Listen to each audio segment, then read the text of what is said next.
Hey guys, Caleb Breyer here, aka Blitz and Burst, and today I'm joined by Blake Hopper, also known as Bopper, who is here to share with us the team that got him third at the U.S. 2015 championships. Hey Blake, how's your summer been? It's been pretty good. I can't really complain. I mean, you started off the summer getting third at Nats, so Yeah, you it's been want a to pretty go good ahead summer. and delve into this team already? Yeah, sure. Well, going into nationals, about I think it was the Tuesday before nationals. I didn't have a team at all. All right, Um, cutting it close. yeah, very close. Like a month or two before, I had planned on using a variation of Zach slash Mr. Bowman's um, Metagross team. Metagross, Hydreigon, Mm-hmm. Thundurus regionals team with Gastrodon and Banded Arcanine. Oh, I remember this. Yes. Yeah, it was very fun. It was working really well, but then it really didn't have strong matchups against what I wanted it to. So Wait, I wait. Did Kennen use this team? he did. Kenan Nerad used his team at nationals, and I think he went X3. I knocked him out Okay, yeah. when I was 4-2. Yeah. I'm very glad you did not use that team. Yeah, I mean, it was fun. It was a fun team. It was very Okay. well constructed. It just wasn't right for the time. Um, Okay. That's fair. yeah, so after I dumped that team, I was kind of panicking Mm-hmm. uh, because my entire season was riding on nationals. I knew I had to get at least top 32, or I thought he was top 64, but it ended up being I had to get top 32 to qualify for the world tournament. Yeah. And there was a lot of pressure on my back. So I knew I had to come out with a very strong finish, and I've never top cut a national before. Never, not once. I don't Out of think the any four of us in the boiler room has done so before, except for Jive. you have, but in seniors. Uh, yeah, not a lot of people. Well, Toller has multiple times. Oh yeah. Uh, but Toller. yeah, like I haven't top cut a national before, so I knew there was a lot of pressure. And I was at Oliver Valenti's house with Toller Mm-hmm. because Toller had flown to Dallas, and we were trying to come up with a team for me to use. And I believe it was Oliver that suggested that I use Alberto Lara's team from regionals, Mm-hmm. which was constructed of Charizard, Salamence, Double Mega, with Sylveon, Ferrothorn, Landorus, and Conkeldurr. And I really liked the sound of it. It sounded really good. Mm-hmm. Um, I knew I wanted to at least try it out because I was looking for anything that could Just give me grabbing something. everything. Yeah. Yeah, exactly. So I tried it out a bit. Some things felt off. I didn't really like the Ferrothorn, Mm-hmm. and I also, for some reason, didn't really like the Conkeldurr. So I took off Conkeldurr and the Ferrothorn and replaced it with Aegislash and Breloom. Mm-hmm. I put on Aegislash just because it's the best steel type in the game, 10 times better than Ferrothorn in my opinion. I And will agree with you there. yeah, and Breloom gave the team a little bit more speed, which I really appreciated, and I Mm-hmm. could spore things, which kind of allowed me to gain some board positioning and board control. Mm-hmm. And I tried that out a bit, and Breloom was a little bit too inconsistent for my liking, and so I dumped that. And I really liked Aegislash. That was working really well. And I knew that I needed something to threaten Kangaskhan, Landorus, and Thundurus. So like And the big three. exactly. So, like, the team already had some solid matchups against them, but I Mm-hmm. needed another Pokemon that just really solidified my matchup against them. And Conkeldurr was there, and it was just amazing with Aegislash. I It mean, didn't you really, dropped it. yeah, it didn't work very well with Ferrothorn. Okay. And I thought there was an issue with both of them whenever it was mainly just the Ferrothorn. I really liked Conkeldurr with Aegislash. In the International Challenge, I believe, I don't know, it was the most recent one. The June Um, one. the June one, yes. In June, I had used a rain team with Mega Salamence, Conkeldurr, and Aegislash that was Mm-hmm. sort of focused around substitute Aegislash and setting that up to win. Okay. And I noticed that a lot of my games from the International Challenge ended with Conkeldurr and Aegislash on the field at the end of the battle.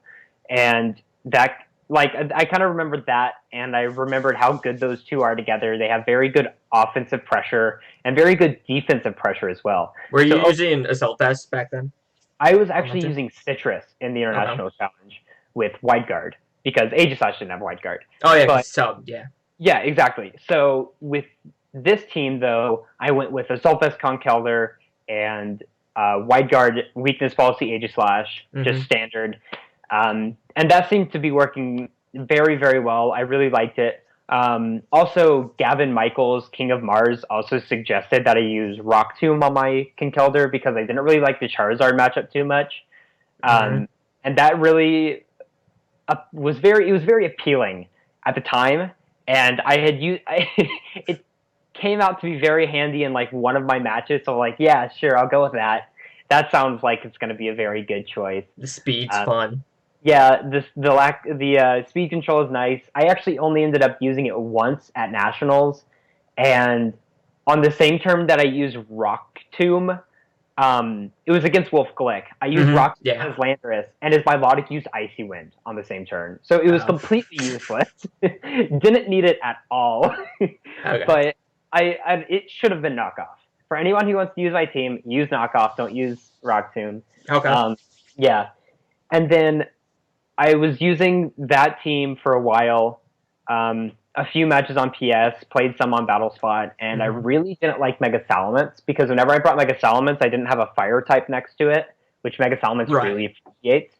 So I mean, in theory, you could bring Charizard non-Mega, but there's I like could, none of the offensive pressure yeah, it without the doesn't have Mega.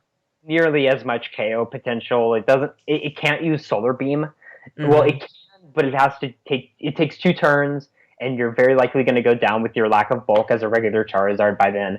So I opted for Thundurus over Salamence, and that was phenomenal. I loved Okay. it. It was very helpful for controlling the match in my favor. I could set it up to where I could slow things down earlier in the match and come back from a Pokemon deficit just because I was able to Thunder Wave things, and then the Pokemon that I had in back were able to kind of sweep through my opponent after I Yeah. had paralyzed them a So lot. like general Thundurus roll Yeah, things. of course. Yeah, that's just very standard general Thunderous things. Um, and so after that, after I tested Thundurus, I knew that those were the 6 that I wanted to use. But Okay. then it was a matter of coming up with the sets. I had been using, ever since I tested Alberto Lara's team, I had been using Tailwind Charizard, and Tailwind Charizard. Okay. it was phenomenal. It was amazing. Like I just set up a Tailwind and Aegislash outsped like Kangaskhan's, Mm-hmm. Sylveon. I EV'd my Sylveon specifically to outspeed Salamence's and Tailwind. It like It says here you used 116 speed. yes, it was a very fast Jeez. Sylveon. Yeah. Very, very fast, and it was amazing. Like it was doing things that it shouldn't have been doing. Mm-hmm. Everything was working out very well. I also opted for a timid Thundurus, All right. which allowed me to outspeed other Thunduruses and taunt them because my team didn't necessarily love Thundurus, Mm-hmm. but since I had a timid Thundurus, I could comfortably outspeed a very large majority of opposing Thundurus. I felt very comfortable in every single match that they had a Thundurus. I could just taunt it before it got off a lot of Thunder Waves, and then I could Thunder Wave them instead. So that was very, very useful in a lot of games. Do you just want me to go ahead and explain all of the spreads? I mean, we might as well. Like we can just start off with Charizard since that's the first on the list. Okay, yeah, sure. So as you can see on Charizard, I opted for max HP. I earlier in the season, I opted for a Charizard that was less HP, around 60, and like it was kind of like the HP and defense investment was sort of flopped. I had a lot of defense and a lot of HP, Mm-hmm. but for overall bulk on Charizard, you sort of want to invest in the HP because the way that Pokemon works out is you want to invest your EVs in the stats that are lower, and you Mm-hmm. want to have a nature that is boosting the highest base stat. So Yeah. I put pretty much max HP because that's what gave me the most optimal spread, and I made it to where it survived a Jolly Terrakion Rock Slide after Intimidate. Mm-hmm. So I could potentially get off a Solar Beam, a Tailwind, possibly Flamethrower, an Aegislash that might be next to it, or a Bisharp. It just overall allowed me to be a little bit more flexible instead of just rolling over and getting KO'd, which was very helpful. I could survive I'm trying to think of it. It was a modest Choice Specs Hydreigon Draco Meteor. Okay.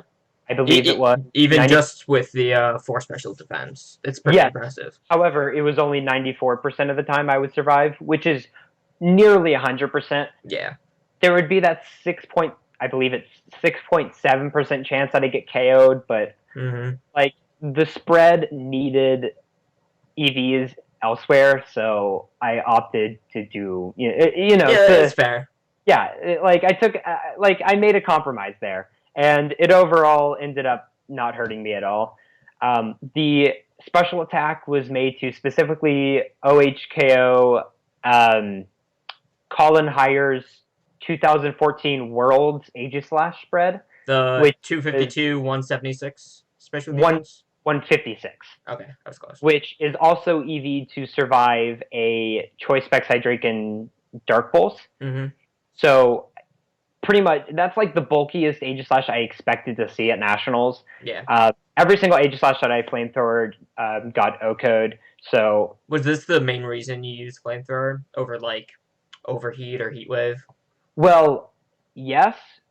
However, I knew I wanted to use Tailwind, and because of that, I couldn't use Heat Wave because typically Aegislash will just wide guard if they figure out that I only have Heat Wave, and they can't get touched. They're just invincible against Charizard unless I Solar Beam, and it's going to be a 20 hit KO at best. Yeah. And Sun will run out by then.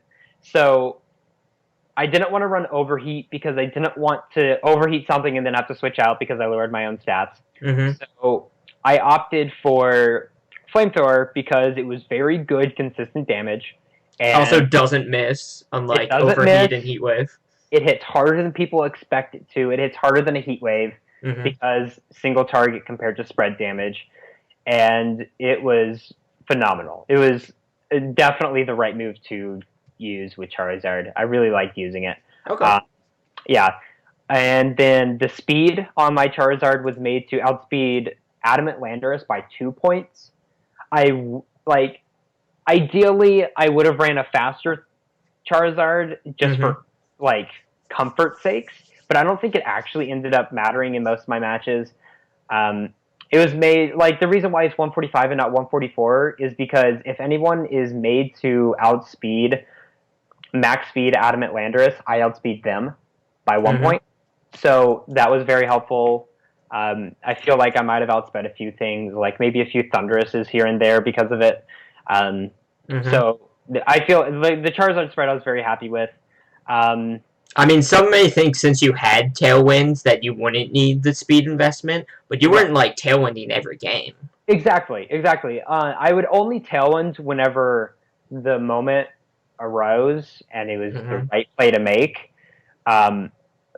Also, something that was very helpful was if I ever played a rain team, Tailwind Charizard, for a lack of a better word, poops on rain. It just, it completely resets the weather. It makes me faster than them if they ever switch back in, and then I have a Sylveon. So, jeez, yeah. Yeah, it was very helpful against rain. The Charizard was amazing at Nationals. With the Intimidate support from Landorus and the Wide Guard, it was phenomenal. All right, so I believe next is Conkeldurr, correct? Yeah, Conk. Okay, so the Conkeldurr spread was designed to survive a -1 maximum attack investment Adamant Salaman's return after an Intimidate. The main appeal there is after I Intimidate them, I'm able to take a return and then KO back with Ice Punch. Typically, that situation actually never came up, but it was nice to have that as an option. Yeah. And also the general bulk against Kangaskhan was very helpful. I mean, running HP stat of what? Here, let's see. As I said, level 50. HP stat of 193. That's really bulky. Right, yeah. Typically, you'll see people invest a lot more HP in Conkeldurr Mm-hmm. However, it's actually more beneficial to invest less in HP for Conkeldurr Mm-hmm. because of how large his HP stat is. And as I mentioned with Charizard, you want It's to like the opposite with Charizard, yeah. yeah, you want to invest in the stats. You want to invest your EVs in the stats that are lower. And Conkeldurr has lower base special defense and base defense. Mm-hmm. So I invested a little bit more there and a little bit less in HP. And overall, that allowed me to survive a few extra things. Mm-hmm. Um, for instance, the special defense plus the assault vest allowed me to survive a max modest Sylveon Life Orb Hyper Voice, which again didn't actually happen. Mm-hmm. But again, the overall bulk very very helpful, very nice. You did talk about the combination of Conkeldurr and Aegislash earlier. Like I can imagine like Sylveon having to deal with either both wide guard, and even if you choose to not wide guard for a turn, you're taking a hyper voice. So like Sylveon can't get through both of them. Right, yeah, and even if I even if I'm not able to necessarily do a lot of damage back to Sylveon, I Mm-hmm. could potentially do a lot of damage back to the thing next to Sylveon Mm-hmm. because they might expect me to not survive the hyper voice, so they Yeah. won't necessarily attack the Conkeldurr, and in return, I might be able to KO something next to it, like let's say a Landorus or a Kangaskhan that might be trying to sucker punch my Aegislash, stuff like that. Yeah, So especially since you went Iron Fist of her guts. yeah, Iron Fist was amazing.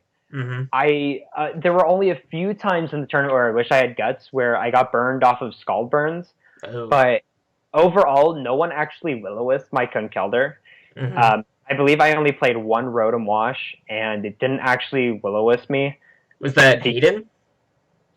Um, actually, I played two then. I Okay. played Chris Donzo and I played Hayden McTavish. Chris Okay. Donzo, Mike Conkeldurr wasn't on the field, but against Hayden McTavish, since his Rotom was Choice Scarfed, Mm-hmm. he had better options other than just Will-O-Wisping Mike Conkeldurr. Yeah. Typically, he went for the more offensive route, which paid off for him, obviously, because like he ended up beating me, but he just went for more offensive plays, which ended up paying off for him. Anyways, back to the Conkeldurr spread. Sorry, I kind of went on a tangent there. That's fine. Yeah, the speed investment was made to outspeed max adamant Kangaskhan's in Tailwind, which was very helpful because I might not have necessarily actually ran into an adamant Kangaskhan, but knowing that I hit a very specific speed stat was in Tailwind was very nice for me to know. Because you knew everything below that, you Exactly. instantly knew Right. speed. Okay. Yeah, so I knew that I would be outspeeding, let's say, Adamant, Assault Vest, Landorus's in Tailwind. I would be outspeeding things like Bisharps. Mm-hmm. I'd be outspeeding things like... Gardevoir? Yes, Gardevoirs, bulky Gardevoirs, obviously. Heatrans, things like that. So that was very nice. The speed was very helpful. It also let me outspeed a few other things outside of Tailwind. So if I ever played an opposing Conkeldurr, that was kind of nice to have.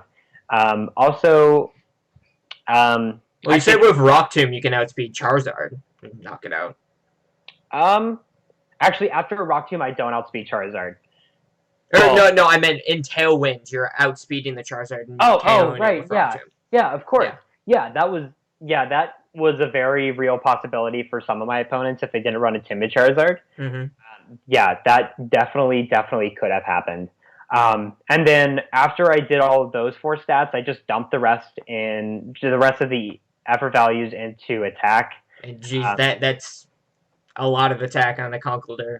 Like, especially for an Assault Vest Conkeldurr, most would, like, expect someone to, like, go full-on bulk, but this attack is, like...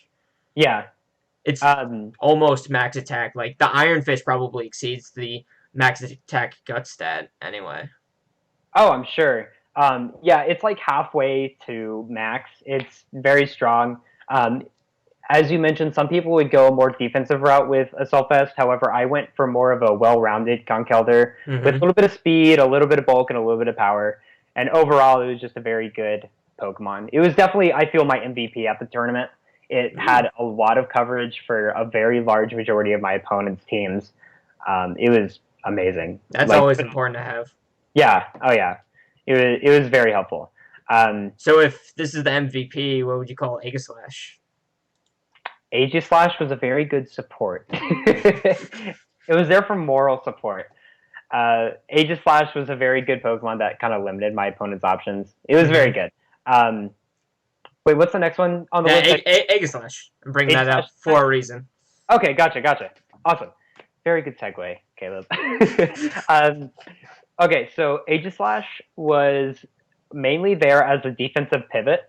Mm-hmm. So, okay, the way I like to play personally is I like to apply some offensive pressure and sort of try and read my opponent based off that. But also, I like to make safe plays.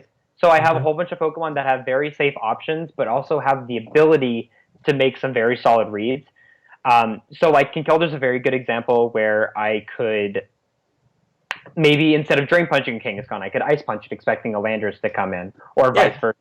All right. So Aegislash was very good because if I ever sort of got ahead of myself and found myself in a very bad position because I tried to go a little bit too offensive, I could easily just switch in Aegislash, and typically it could take a very large majority of the moves that were being thrown at the Pokemon on the field. And it allowed me to sort of like regain my footing, regain my positioning, and sort of, make a game plan from there. And it was overall very helpful to have. Also, with Wide Guard, it was amazing because it allowed Thundurus, who had HP Ice, to beat opposing Landoruses. It allowed my Charizard to not get Rock Slid. That's huge, yeah. Yeah, and just overall, it was very helpful. Also for random hyper voices as well, for my Conkeldurr and Sylveon and everything on the team, really. It was very nice to have Wide Guard. The spread was made to survive a timid Charizard Heat Wave and Sun. Okay. Which, it probably wouldn't have come up ever. It didn't. Yeah. I don't know anyone who runs timid Heatwave Charizard. I mean, it's just like a general thing for like because any I didn't random want players to, that you might not know anything about. Yeah, exactly. I didn't want to really invest to survive a modest Heatwave because that was way too much investment. And I also wanted a good amount of speed on my Aegislash. As you can see, I ran 52 EVs in speed. Yeah, opposed to the quiet 0 speed IV Aegislash. Right, yeah. I feel like modest, fast Aegislash is much better right now, just because people are realizing that you can outspeed opposing Aegislash and just Shadow Ball them, and then they take 75%. And it's not hard to get a solid amount of chip damage on Aegislash. Yeah. So if you have a faster Aegislash against an opposing Aegislash that's slower and already has 25% damage on it, it's gone. Like, it's off the field. We actually saw that with Toller's Aegislash as well. He had Politoed with Helping Hand. He would just knock out slower Aegislash that way. Yep, and that's also like the thing that I did with Sylveon, is I had Helping Hand with it. And typically, opposing Aegislash would just be so happy to see Aegislash Sylveon if they thought they were somewhat fast. Mine actually wasn't that fast. It was actually fairly slow compared to some of the Aegislashes that were at Nationals, but I always felt pretty confident with how fast it was. So if I really wanted to, I could have Helping Hand Shadow Balled. I think I did that once at Nationals, and it really helped me get a very solid lead. I mean, on top of all of this, you have Weakness Policy too. So right, yeah, Weakness Policy was amazing. Some people don't like Weakness Policy because it doesn't activate a lot, and that's my beef with it. But at Nationals, whenever it did activate, it won me the game. So it came in very handy against matches like Wolf Glick against Wolf Glick in top 8. I was able to take, I think, a Heat Wave from Heatran, and then I was able to KO do I think 80% to his Milotic after +2. Yeah. After some unfortunate events, nonetheless. But regardless, I'm trying to remember this. It might have. Did it have the Spadef Flower on Milotic? Yeah, but that overall it didn't matter because I had Scarf Landorus in the back. Yeah, I remember that game. Yeah. Also against Rafa, I believe his name is Rafael Bagara. He Heat Waved my Aegislash. It survived his Life Orb Heat Wave from Heatran, and I KO'd it back with a +2 Shadow Ball. Jeez. It was just it did things that was just absolutely obscene. It was gross. So you don't regret that item at all? Not at all. Okay. Yeah, and it even helped me win my match against Patrick Ball, also known as P-Ball on the forums. Mm-hmm. Like weakness policy was very helpful for me at nationals. So yeah, that's all I really have to say about Aegislash. It was kind of a lot, but okay. Well, you did talk about Sylveon for a minute there with a helping hand. You had a Life Orb Sylveon with a Hyper Voice and Power Ground, helping hand protect. Right. Is there any reason, like, was this on Alberto's team, the Life Orb Sylveon? I don't know exactly the set. Literally, all I knew about Alberto's team were the 6 Pokemon. That's all I knew. Okay. Because I just went on to Nugget Bridge and looked at the regionals teams. So that's all I knew about his team. You're like, ooh, team preview. That's hot. Yeah, exactly. So I kind of made this own spread and set. So the Hidden Power Ground was very specifically, exclusively for Heatrans, which my team didn't necessarily love playing against. Especially, yeah, like some people opt for Hidden Power Ground Charizard, but you can't exactly do that if you want Solar Beam and Tailwind. Yeah, like the Charizard, the thought process behind it was that Tailwind was kind of how I was going to build a team. So I had to have my options outside of Charizard to take out Heatran, because Charizard gets completely walled by it. Aegislash has to take a Sun Boosted Heat Wave, most likely, from it. And then Thundurus can't really do much to it while Heatran's doing more damage back. So Sylveon was nice to have. The spread was made to Oko for HP Heatrans with HP Ground. Okay.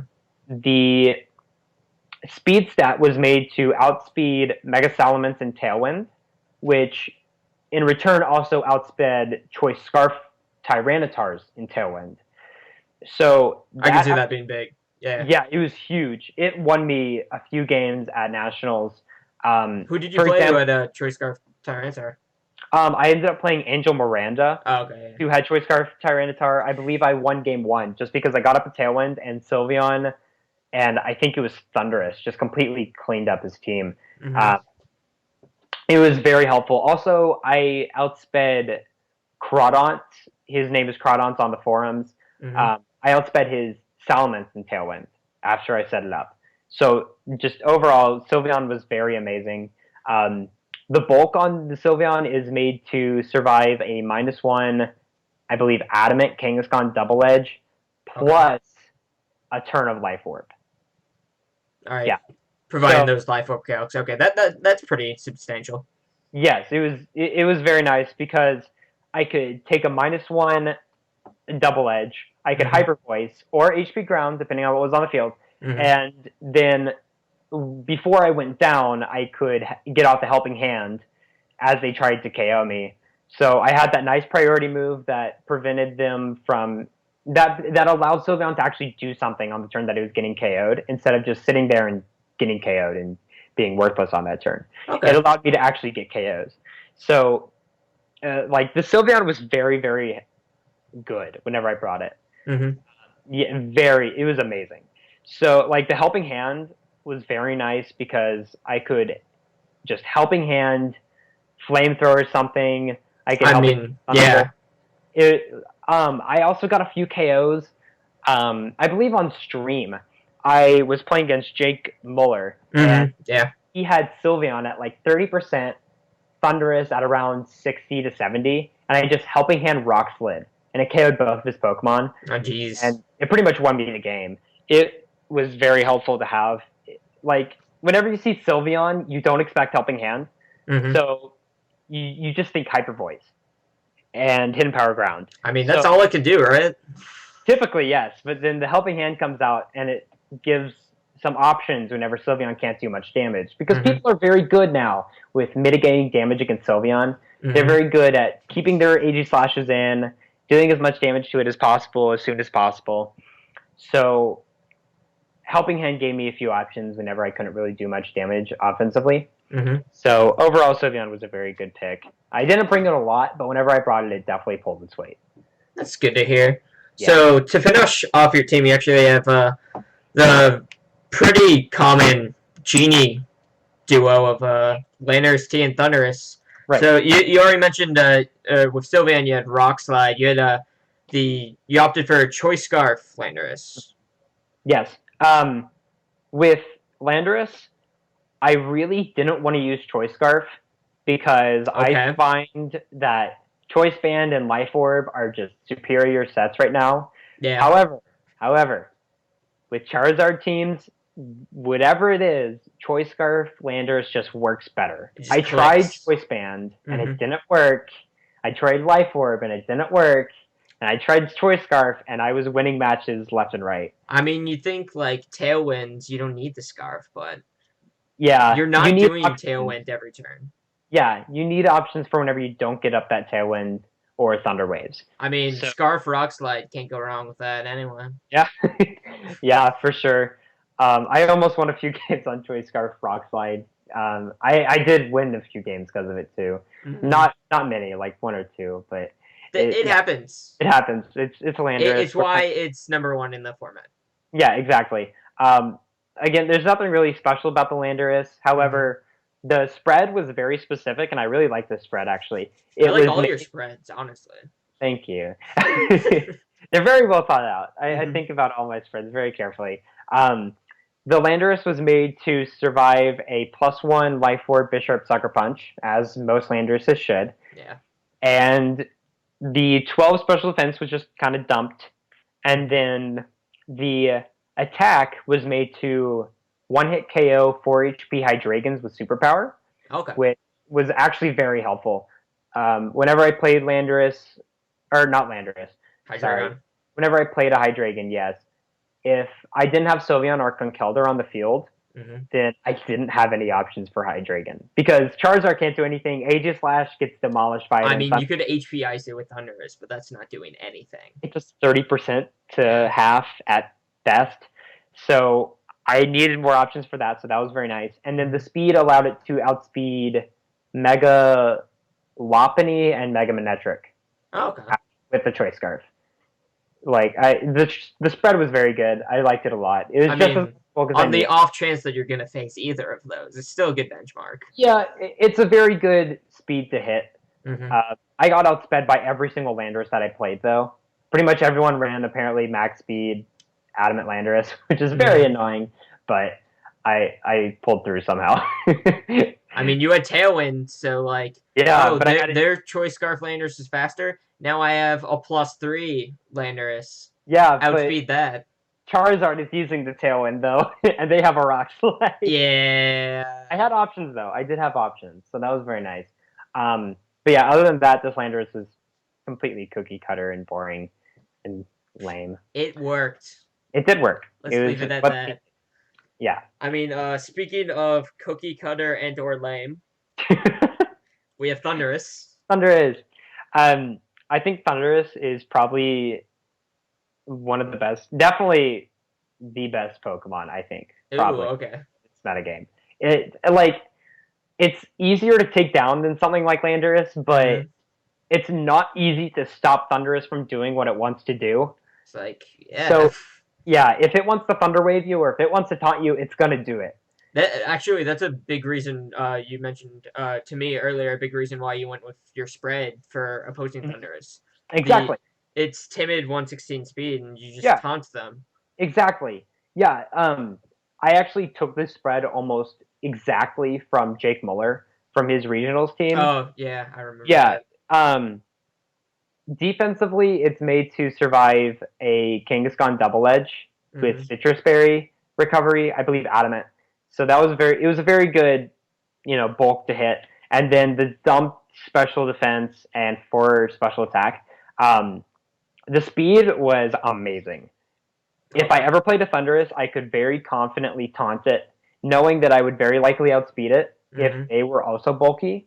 I caught a few Thunduruses trying to taunt me or even swagger me as I did successfully taunt them because it's faster. So that's one of the best ways to stop Thundurus from doing what it's doing. I mean, that essentially guarantees if their Thundurus is their way to stop Charizard from setting up Tailwinds, you effectively, they can't Thunder Wave you anymore, so Tailwind's still going to be a huge factor, and then they can't taunt the Tailwinds. Yeah, exactly. It makes Tailwind 10 times more potent because they can't slow me down. Mm-hmm. So they just have to sit there and take a few hits.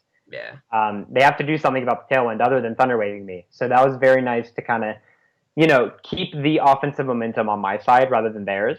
Yeah, because then So, it'll force them, like, in a game two, they'll know they have to Thunderbolt, but you mhm. can just know that they're not going to do something dumb and they're going to attack you, so you can take advantage of that and just go on the offensive approach that turn. Right, yeah, exactly. Mm-hmm. Um, Also, another thing that Thundurus was very useful for was it allowed me to create checkmate scenarios and situations Mm-hmm. where I could taunt things and prevent them from attacking, or not attacking, from protecting. Yeah. So I could bring in a huge offensive threat. So let's say they have Hydreigon and Terrakion in back. Mm-hmm. So they can't protect Hydreigon anymore, and they can't switch into Terrakion. So I know for a fact that either Hydreigon or Terrakion is going to faint that turn. You know what I mean? So I could set Oh, things. yeah. Yeah, I I get could it. also taunt Aegislashes and come in with Charizard, and they might have something in back that's already been damaged. Mm-hmm. So something has to eat a flamethrower. So typically that means something is going to be fainted at the end of the turn, and Mm-hmm. they just have to choose. And so it allowed me to create a lot of scenarios like that, which was amazing. Um, like things like that is why Thundurus is so amazing. See, like people think of Taunt Thundurus as like a way to stop gimmicks and Trick Room, which it does Mm-hmm. phenomenally. It does amazing at Mm-hmm. stopping gimmicks and Trick Room, but it also is very good at preventing your opponent from playing defensively, and it forces them to be very aggressive and offensive, Mm-hmm. or it forces them to switch, which is their only defensive option at that point. And at that Then point, you can that's take your advantage. advantage. Yeah, that's Mm-hmm. your opening to just spam some attacks and really get in a lot of damage and punish them for switching. Okay. So that was really kind of the crux of the team, kind of the point, was Mm-hmm. really punish switches and get in some offensive momentum, set myself up to be in a good position, and maintain that position. So as soon as I was able to wedge myself in, I kind of stayed there and didn't really budge. And just kept Okay. spamming hits. So like if they ever, like you mentioned earlier, if they had a Thundurus and I set up Tailwind, Mm-hmm. the only way to maintain my Tailwind is to not let them Thunder Wave me so I could just taunt them. If they ever tried to, I don't know, like if they ever tried to have a Salamence, that would be a soft counter to my Sylveon. I could set up Mm-hmm. Tailwind, and immediately my Sylveon's a counter to their Salamence. It's just things like that. It's crazy, yeah. Yeah, just trying to really flip the tables on my opponent, and that was Mm-hmm. kind of the point of the team, and it worked very well. It did exactly that in pretty much all of my games, and like even in the games where I wasn't able to like set up my crazy options with like Tailwind Charizard and Rock Tomb Conkeldurr and helping in Sylveon, I was still able to control the match very safely and comfortably just I with mean, Thundurus. you And have Landorus. so many like offensive. You have so much offensive potential with like Charizard, Conkeldurr, Sylveon that Yeah, having yeah, another like controlling Pokemon is like great. right, exactly. And another big part of this team, in addition to the offensive the offensive potential, as you mentioned, Mm-hmm. was defensive potential, which all of these Pokemon are designed to be semi-defensive, take a few hits, and KO things back. Mm-hmm. So, like that was also a very important part of the team was the fact that I could take a hit, KO something, or just overall be bulky enough to survive a few hits that could potentially knock me out. I mean, that's why the speed control is so important because you're Yeah, taking the hits and then knocking them out. Well, if you don't have to take the hit first, right. Yeah, they're exactly. dead. Yeah. Exactly. Yeah, he's very helpful. Um, yeah, that was kind of like the point of the team. Is yeah, just wedge myself in, maintain pressure, and just win. And it did a very good job at that. Yeah. I actually there's something funny I do notice about the last two Pokemon. You said you hate Choice Scarf Landorus. Well, I also know that you hate HP Ice Thundurus, I do. but you used it. I did because they're good. Um, I mean, the why not Swagger if you hate okay, HPI so well, much? why not Swagger? So the issue with this team was that it's at the end of the day, it's a Charizard team. Yeah. Like, you look at it, it's a Charizard team. Charizard, I feel, needs to be supported in a very specific way. And the way that it needs to be supported is it needs to have Intimidate 1, and 2, some way to stop either Rock Slide or Landorus. Or both. Yeah. So preferably both. Yeah, so I needed options for Landorus. I had Intimidate, I had Conkeldurr, I had Aegislash with Wide Guard, but that still, honestly, to be completely honest, was not enough. Like, Landorus is amazing. Landorus is easily one, like, top 3 Pokemon. It's the most used Pokemon. Yeah, exactly. It's the most used. It's amazing. So I had HP Ice just because, Landorus is a thing. Also, I expected, non-Choice Scarf Landorus to be very popular at Nationals, which I found a lot of non-Choice Scarf Landoruses being a thing at Nationals. So I was very glad I had very fast HP Ice Thundurus because I could outspeed the non-Choice Scarf Landoruses, and then I could HP Ice them. Yeah, that's actually it's funny because you built the timid set just for the taunts to outspeed other Thundurus, but the fact that it has that other I can outspeed all other Landers that are on Choice Scarf now. Right. That's convenient. Yeah. Well, actually, it was technically to outspeed all Landoruses and plus some because because max speed Jolly Landorus hits 157 speed. So I tried to be faster than the things that were trying to outspeed that. So I hit 160 with my Thundurus. Okay. So I outsped a lot of the things that were trying to outspeed Jolly Landorus, and then subsequently outsped pretty much every Thundurus that I played. Unless it was offensive, which I don't think I played a single offensive Thundurus. Okay, so it was like the other way around. Like, you did it for Landorus, and it's like, I can taunt all Thundurus. Yeah, but I had the whole, like, Thundurus outspeeding other Thundurus in mind whenever I was coming up with, like, what Thundurus I was going to be using. Because I knew I didn't really like opposing Thundurus at all. So I wanted something to help with that. So my answer to Thundurus was Thundurus, which is very stupid, but it worked. Well, your answer to Aegislash was Aegislash, too. Yeah, pretty much. In a way, yeah. It just happens that way in VGC. I mean, we're very limited sometimes with the Pokemon we can use. Even though, compared to last year, we have way more Pokemon, but... Yep. That's the meta. Yeah. Yep. That's the game we choose to play. But, yeah. So that's, like... I don't really know what else to really say about my team. I feel like I went very in detail with all the sets and stuff. So, yeah. I mean, that's basically it. That's your team there. All right, so thanks for coming on, Blake. Yeah, no problem. Thanks for having me. Follow him at Bopper VGC. It should be above your head if you want to point up. I'm at Blitz and Burst. Like, subscribe. Our next video, I should be interviewing Colin Heyer, who got 11th place and hated that he got 11th place. But what are you gonna do with him? All right, thanks for watching, and I've been Caleb. I've been Blake. All right, thanks for watching.